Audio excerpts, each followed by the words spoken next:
Hello guys and welcome to this video. Today I will show you step by step how to cancel meeting on Outlook. So guys, this is the easy step you can do. Just go to Outlook account as you can see here and go to this icon calendar and click icon as you can see here. This is my event, and when you want to delete this event guys, just click delete as you can see here, delete event.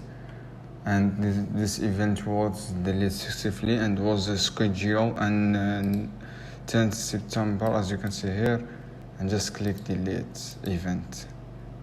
This event was deleted successfully guys.